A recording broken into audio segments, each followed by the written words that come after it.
Mohon jamaah yang memungkinkan untuk duduk, termasuk sebelah sini kalau bisa duduk. Ya, kan yang memungkinkan Ibu. Saya tahu jenengan sudah basah tembus pedalaman.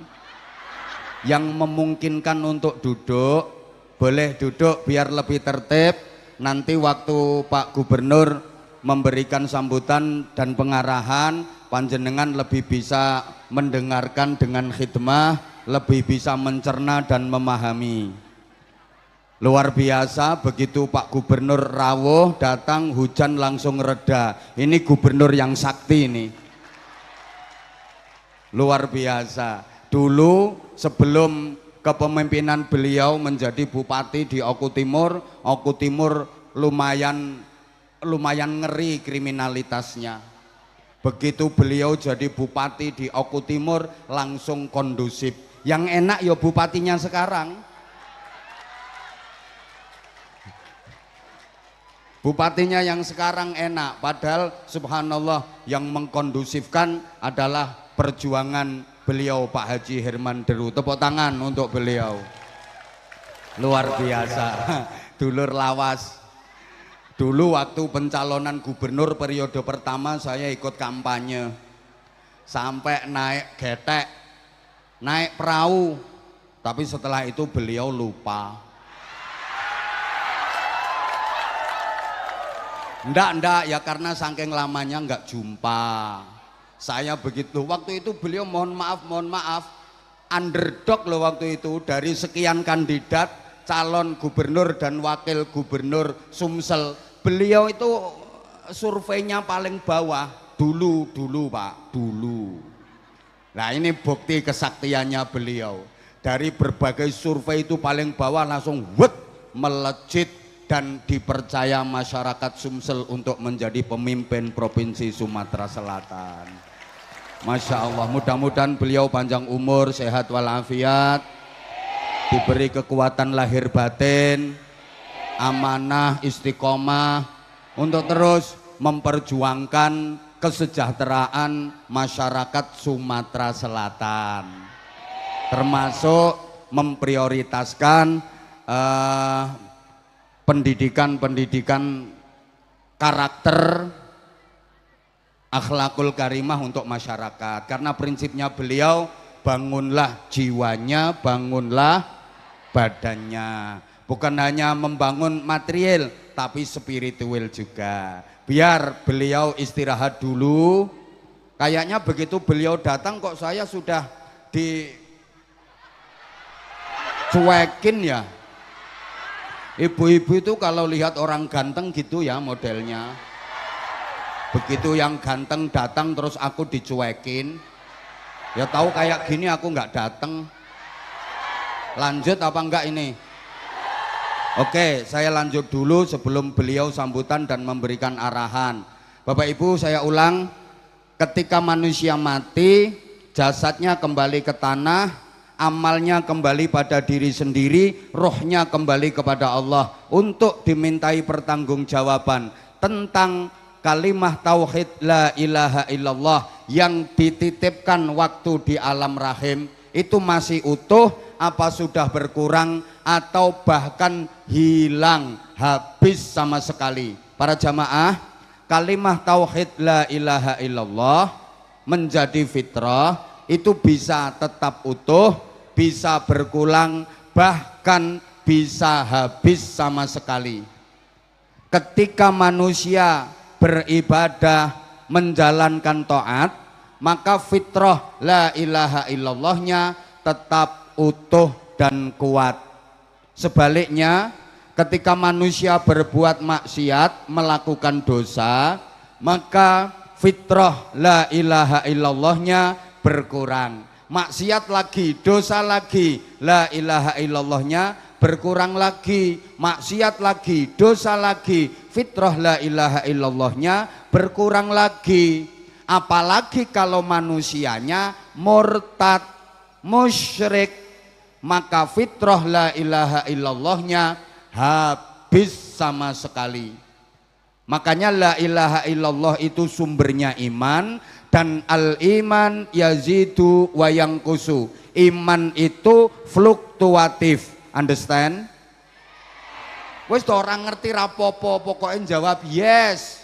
Aku ben lega, tak baleni. Iman itu fluktuatif. Understand? Nah, nek ngono kan ketara oone. Iman itu bisa bertambah, bisa berkurang. Yazidu bit ta'at. Iman akan bertambah kalau digunakan menjalankan taat. Wa yanqusu bil maksiyah. Iman berkurang jika dipakai berbuat maksiat. Iman habis ketika manusianya syirik dan murtad. Allahumma sholli ala Muhammad. Bapak Ibu adik-adik para jamaah, kecintaanmu kepada dunia itu bisa mengurangi fitrah la ilaha. Gini ya maksud saya. Kalau manusia itu nguber-nguber dunia, ribut perkara dunia, sibuk memikirkan dunia, lupa Allah, lupa akhirat, itu fitrah la ilaha illallahnya berkurang.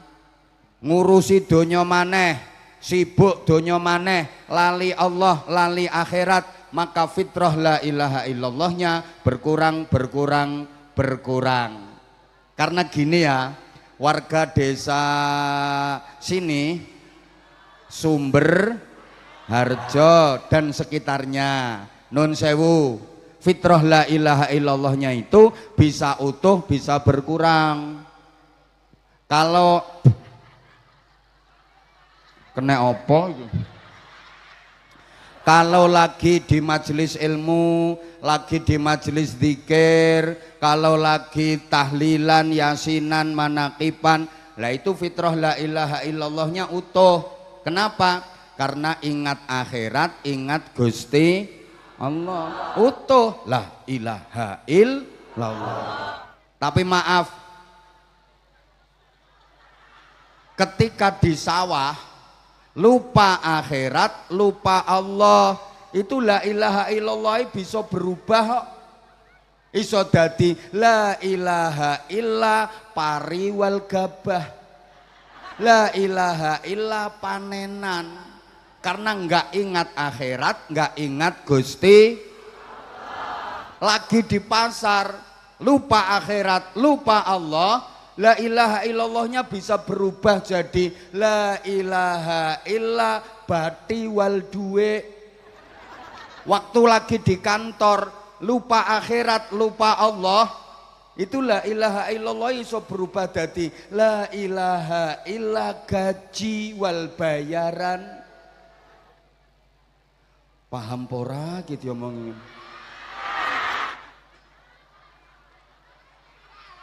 Paham nggih? Nah, makanya sampeyan disuruh sering-sering zikir, disuruh yasinan, tahlilan, manakiban, itu dalam rangka untuk menginjek. Alah ngerti menginjek pora wong kene. Apa menginjek apa? Oh ya, nyontek sing kulino disontek langsung paham. Dalam rangka mengimpus agar la ilaha illallah kita yang berkurang itu kembali normal. Kayak orang kekurangan vitamin, diimpus vitamin supaya vitaminnya kembali normal. Seperti orang yang kekurangan cairan, dehidrasi, diimpus cairan supaya cairannya kembali normal. Kita itu sering kekurangan la ilaha illallah. Maka dengan berzikir, tahlilan, yasinan, manakiban itu sama dengan mengimpus agar la ilaha illallah kita kembali normal, kembali utuh. Beruntung sampean jadi orang NU. Nah ini kebetulan salah satu mustasyarnya rawuh. Beliau ini ya gubernur, ya mustasyar PBNU. Top, tepuk tangan untuk beliau. Keren ya, saya tahu, tak baca semua biografinya. Hati-hati, ya bener tak baca semua. Termasuk urusan BKBK itu saya juga tahu. Jangan dikira saya nggak tahu masalah BKBK. Loh, sampai warganya ndak tahu, saya tahu. Tenang, tenang, aman. Aman, terkendali, aman. Orang ngerti sampeyan iki. Allahumma sholli ala Muhammad. Allahumma sholli ala Muhammad. Orang NU itu alhamdulillah di setiap majelis selalu ada zikir, selalu ada tahlilan. Itu dalam rangka mengimpus agar la ilaha illallahnya kembali normal, agar la ilaha illallahnya tetap utuh. Bapak Ibu, halo, kalau kita mikirin dunia, la ilaha illallah kita berkurang. Makanya hati-hati dengan dunia. Dunia itu halaluha hisabun wa haramuha iqabun. Halalnya dihisab, haramnya diseksa. Ayo nyaut. Dunia itu halalnya, haramnya, astagfirullah, ranyaut tok. Lanjut apa enggak? Kalau minta lanjut harus semangat. Saya khawatirnya nanti waktu Pak Gubernur sambutan dan pengarahan jenengan enggak semangat. Diulang. Ad-dunya halaluha hisabun wa haramuha iqabun. Nek halal dihisab, nek haram disiksa. Nyaut, nek halal dihisab, nek haram disiksa. Sekali lagi, nek halal dihisab, nek haram disiksa. Lah sekarang dunia itu apa? Mazada an qadril hajah. Apa saja yang melebihi kebutuhan pasti itu namanya dunia. Kebutuhan pasti itu bukan dunia, aman, nggak ada siksa, nggak ada hisab. Di luar kebutuhan pasti, lebih dari kebutuhan pasti, itulah yang disebut dunia. Contoh, sampeyan hidup butuh makan, betul? Kalau nggak makan mati, betul? Maka makan itu kebutuhan pasti. Sehari semalam ibu-ibu makan berapa kali? Sopo ngomong 7? Uang apa buta ijo? Ada yang 2, ada yang 3. Nggih? 3 piring plus sayur plus lauk, sekedar buah dan minum. Itu kebutuhan pasti. Aman, nggak ada hisab, nggak ada siksa, itu dihukumi akhirat. Lebih dari itu dunia. 5 piring, 6 piring, menune macem-macem, dunia. Itulah yang kalau halal dihisab, kalau haram disiksa. Ibu butuh pakaian, betul? Untuk menutup aurat. Karena kalau auratnya terbuka dosa. Tolong dijawab Ibu, pakaian untuk Ibu 10 cukup apa kurang? 10 masih kurang. 20, 30, 50. Gayamu koyok Pragawati. Kalau kebutuhan pasti 10 udah cukup untuk gonta-ganti. Waktu najis dicuci, yang lain pakai ganti. Udah cukup lah, itu aman, nggak ada hisab, nggak ada siksa. Lebih dari 10 itulah dunia. Misalnya pakaian jenengan 100, maka yang 90 itulah dunia. Kalau halal dihisab, kalau haram disiksa.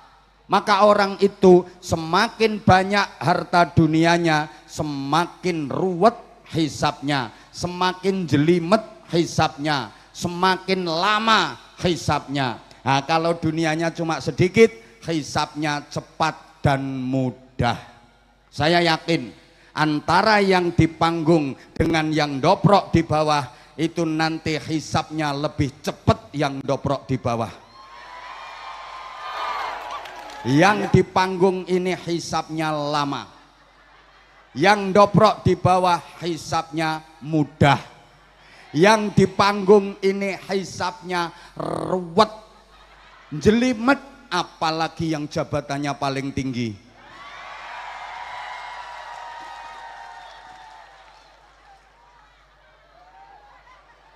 Lah kalau sampean mau dihisap apanya? Malaikat yang ngisap wong melarat wegah. Sehingga sama-sama ahli ibadah. Orang kaya dengan orang miskin masuk surganya lebih dulu orang miskin. Selisihnya 500 tahun. Yang kaya itu masih ruwet menjalani perhitungan amal dan harta. Ruwet. Gubernur ruwet. Bupati ruwet. Lah wong sumber harjo cepet. Ayo sampean jawab. Lek wong sumber harjo hisape cepet, lek gubernur hisape ruwet.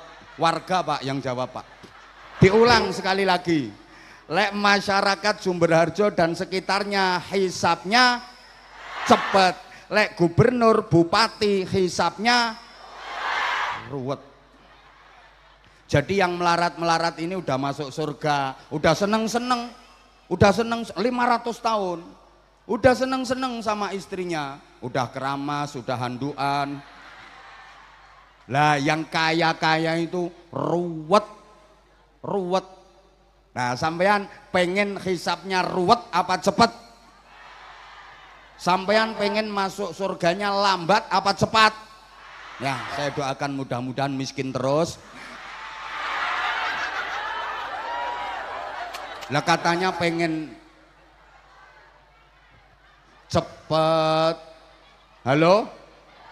Halo? Pengenmu kaya tapi cepet. Ya ora iso nggawe undang-undang dhewe. Bu. Bu. Sampean punya pakaian 10 aman. Itu akhirat aman. Nah, lebih dari 10 dihisab, Bu. Misalnya pakaianmu 120, yang 110 dilihat dulu halal apa haram. Kalau haram ndak usah dibahas, jelas siksa. Masa ada pakaian haram? Banyak kredit orang dibayari. Atau beli pakaian duitnya hasil renten. Nganakne duit lo, ngutangi cicak bayare bajul, ngutangi dom nyaure cagak listrik. Digawe beli pakaian jelas haram, jelas seksa.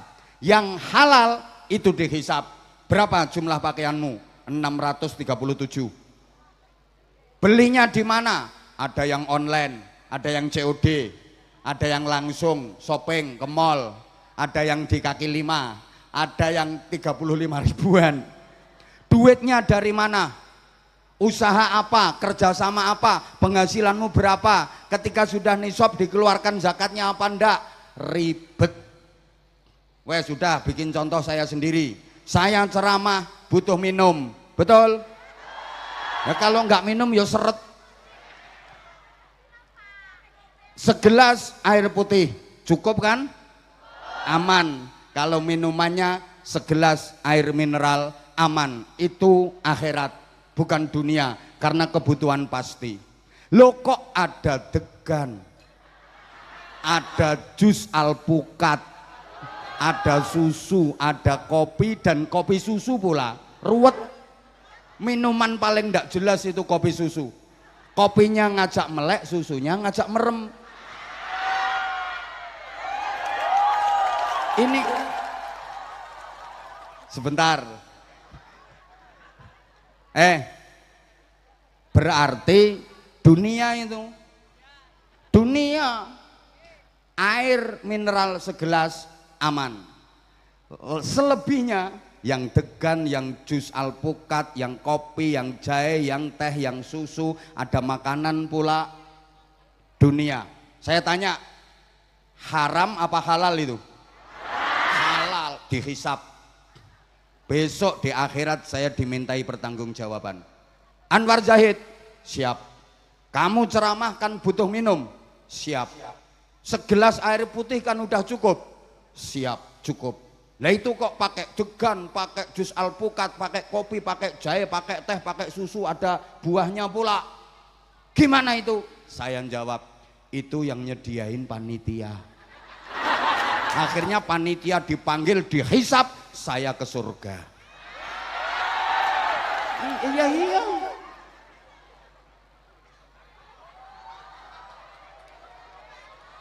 Allahumma sholli ala Muhammad. Allahumma sholli ala Muhammad. Oke, saya ulang. Jenengan disuruh banyak zikir, yasinan, tahlilan, manakipan itu agar la ilaha illallahnya tetap normal, tetap utuh sampai nanti kita kembali menghadap Allah, netepi utuh kalimah tauhid la ilaha illallah. Itu fitrah. Ketika di alam kandungan usia 4 bulan ada perjanjian fitrah la ilaha illallah, maka begitu lahir ke dunia dalam keadaan fitrah.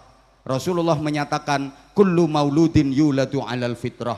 Semua bayi terlahir ke dunia dalam keadaan fitrah, bersih.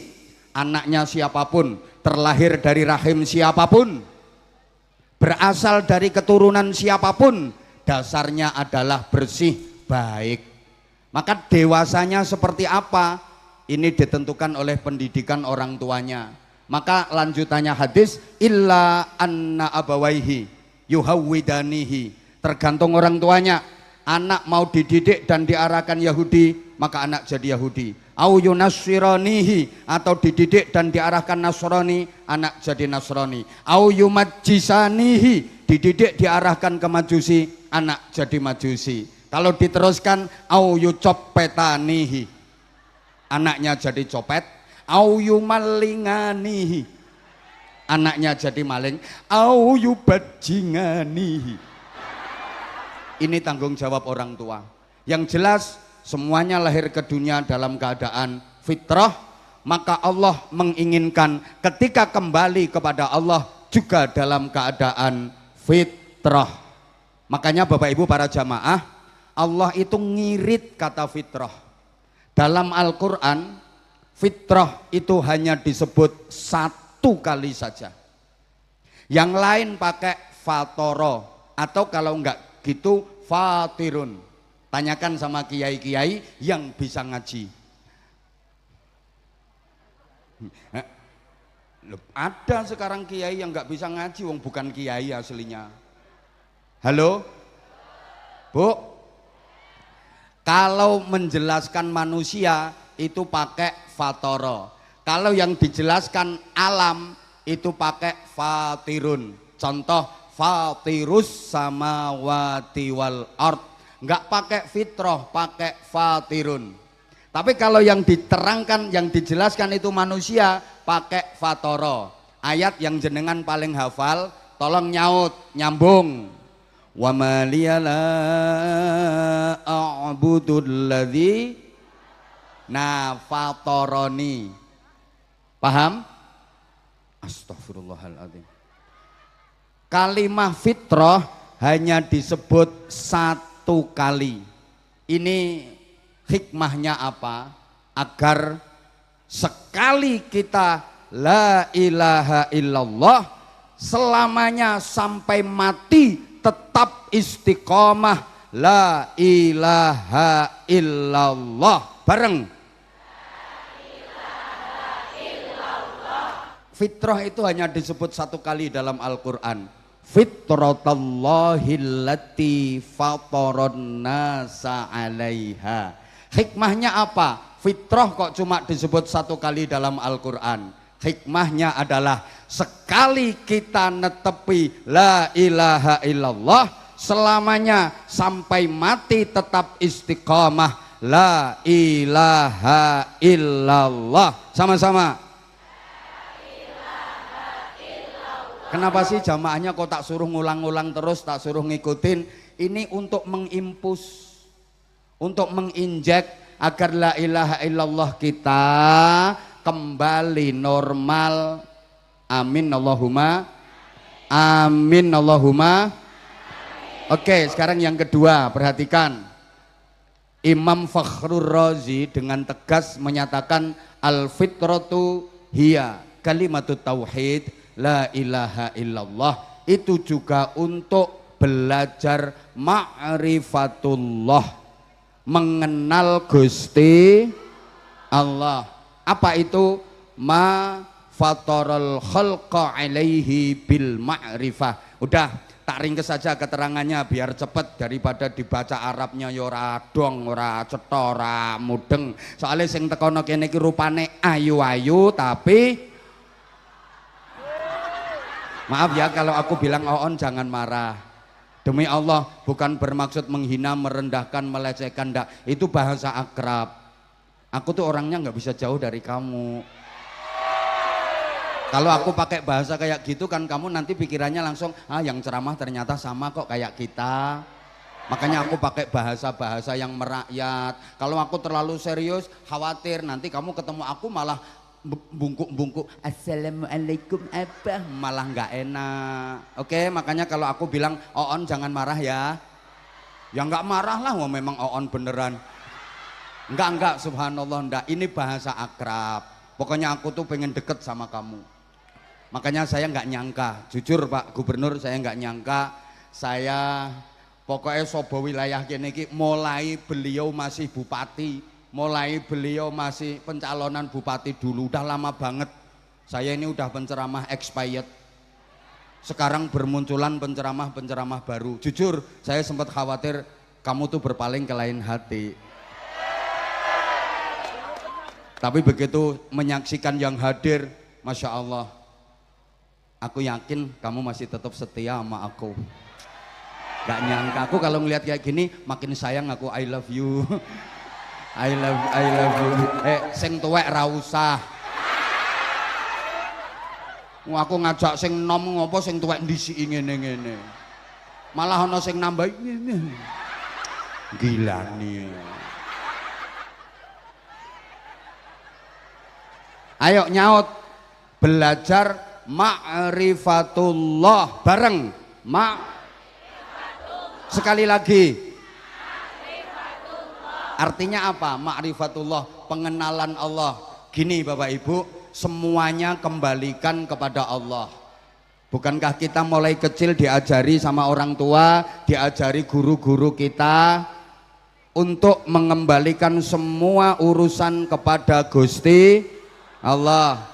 Contohnya, mau melakukan apa saja baca bismillah, kembali kepada Allah. Selesai melakukan apapun alhamdulillah, kembalinya kepada sing kenceng, jawabnya yang keras.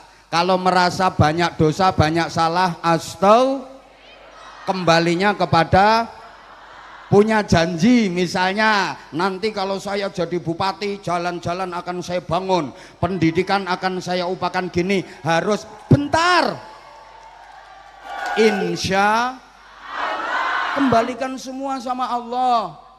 Beliau waktu kampanye dulu saya beberapa kali bareng, selalu ada insya Allah, nggak ada kok pasti nggak ada, sehingga masyarakat simpatik.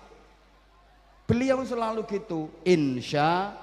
Nah, contoh itu Pak Bupati. Jangan pasti nanti kesehatan gratis, pendidikan gratis, duitnya siapa gitu loh. Insya Allah. Kembalikan semuanya kepada, paham? Halo?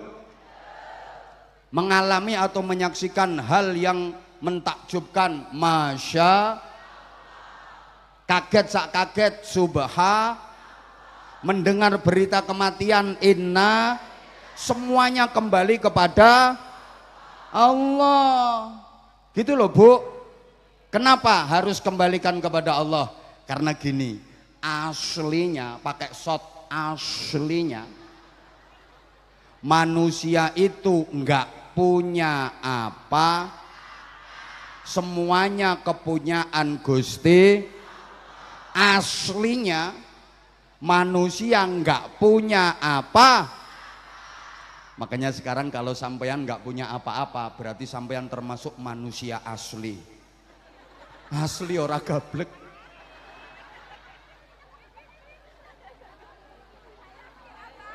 Siapa yang merasa punya? Coba punya apa sampean? Bukti kalau manusia aslinya nggak punya apa-apa. Lahir ke dunia nggak bawa apa. Sing